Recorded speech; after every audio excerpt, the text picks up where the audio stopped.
Bonjour mesdames et messieurs, nous sommes là actuellement chez Révert. Madame Révert Elsa.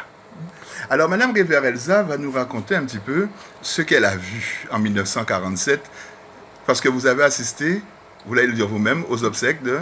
Jean Hégésippe Légitimus. Vous avez assisté aux obsèques de Monsieur Jean Hégésippe Légitimus, et vous deviez avoir, je crois, 12 ans, c'est ça? Alors, l'enterrement s'est fait à... Non, j'étais pas à l'enterrement. On a pris ça à la rue Abbé Grégoire.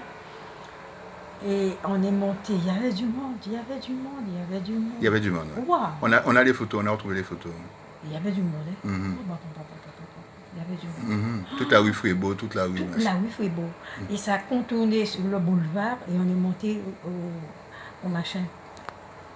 On est monté au cimetière. On est monté au cimetière. Ouais. C'était en 1947, puisqu'il est mort en fait en 1944 et on a ramené le corps en 1947. Oui, sa famille a ramené le corps. Il est mort en France hexagonale. Et donc, mais qui était cet homme? Qu'est-ce que tu te rappelles de cet homme? Ta maman, ta grand-mère t'en parlait? Monsieur Légitimus était le cousin germain de ma grand-mère, enfant de 2 sœurs. Et ma grand-mère, mais ils étaient comme frères et sœurs. Et ils se ressemblaient, pareil. Comme 2 gouttes d'eau. On pouvait dire des jumeaux. Et ils s'adoraient en plus. Et ma grand-mère était sa secrétaire. Ah ouais, la secrétaire de Monsieur Légitimus. Oui. Alors, de sorte que elle connaissait ses petits secrets. Elle connaissait... Il y avait des femmes qui se fâchaient avec ma grand-mère pour lui. Parce qu'ils croyaient que ma grand-mère lui donnait des renseignements sur elle. C'est la mère des enfants, plutôt la mère de ses enfants. Donc en fait, oui, alors donc on va se retrouver dimanche. Absolument. Voilà, dimanche nous serons le 7. Avec la grâce de Dieu. Oui. Voilà, et donc en fait à la statue qui avait été inaugurée à l'époque par... son petit-fils,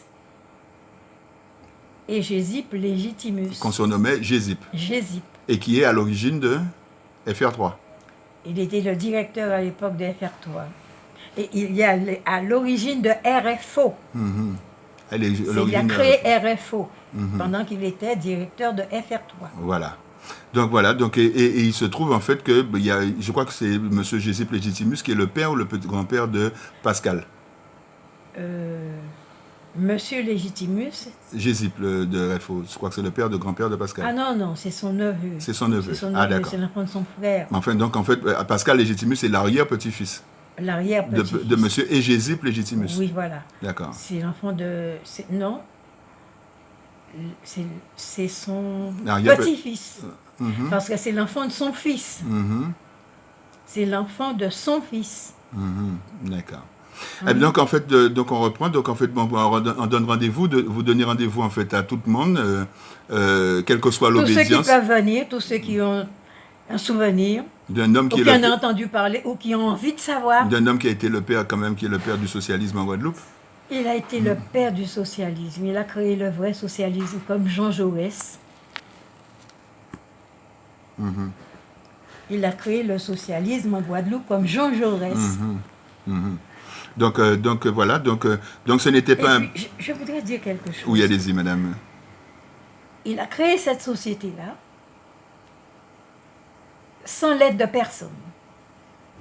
C'est-à-dire, je veux dire, sans l'aide extérieure de qui que ce soit. Et quand en France métropolitaine, on a entendu dire qu'aux Antilles, on a créé une section du socialisme, il y a quelqu'un qui est venu voir.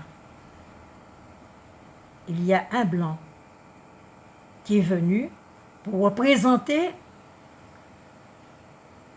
la société. Et il a voulu que Hégésippe se mette à son service. Oui, voilà. si on peut le dire. Il était aimable, C'est M. Géraud Richard. Ah, Géraud Richard, voilà. M. Géraud Richard. Il est venu avec son épouse. Ma grand-mère m'a dit qu'ils étaient très corrects, très bien, des gens très civilisés. Et il a voulu être, comme il y avait des élections à venir, Donc il était venu pour représenter la société, c'est-à-dire le socialisme en France, qui existait là-bas, et que M. Légitimus avait créé en Guadeloupe. Il était venu pour présider Voilà. les élections. Et qu'est-ce que M. Légitimus a répondu? M. Légitimus lui a dit négatif. Il est le candidat de ce pays. Eh bien, voilà des choses qu'on va pouvoir raconter. Parce que, bon, c'est avec M. Garin, M. Jean Girard, que vous connaissez très bien. Oui, bon, c'est mon cousin. Donc, Jean Girard qui est à Marie-Galin. Ce sont ses petits-fils. Voilà. Ce sont ses petits-fils.